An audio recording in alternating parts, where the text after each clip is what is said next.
Pero ang pakiramdam ng artista, kapag hindi ako nakapasok sa soap ni Coco, bawa sa probinsyano natapos, parang hindi kompleto yung pagiging artista ko.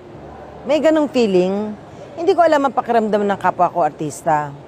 Pero ako bilang artista, ganon ang pakiramdam ko.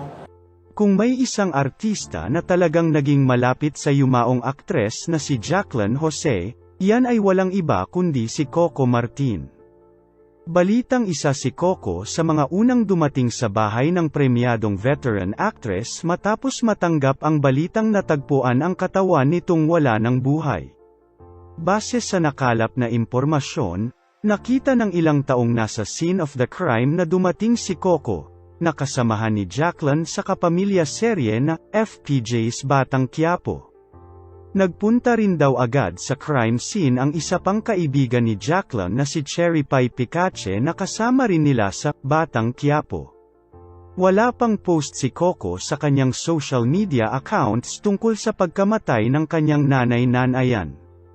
Habang sinusulat ang balitang ito ay naghihintay pa rin ang lahat ng karagdagang detalye sa pagpanaw ng Cannes Film Festival Best Actress at kung ano ba talaga ang naging sanhi ng biglaan nitong pagkamatay.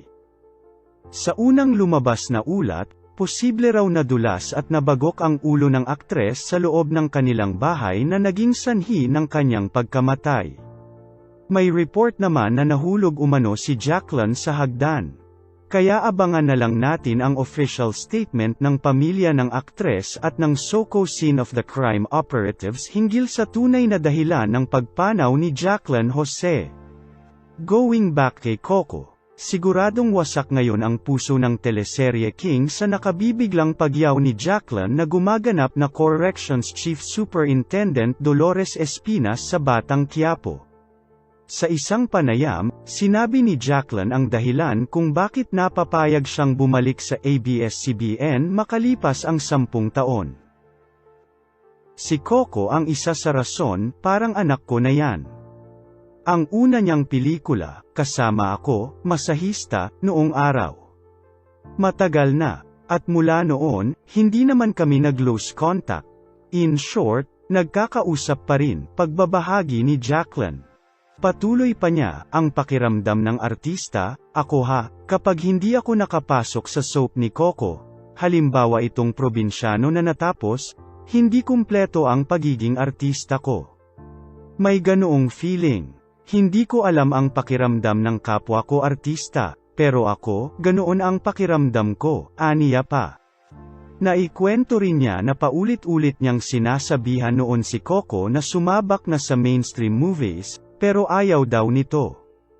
Sabi ko, di na, pwede na yan. Meron daw siyang parang mahina ang loob niyang makiharap sa mga stars. Sabi ko, hindi, lang yan, pare-pareho lang tayo, aniya pa. Sa tanong kung in-expect ba niyang magiging superstar si Coco, well, hindi ganito kalaki. But I know that he is a very good actor.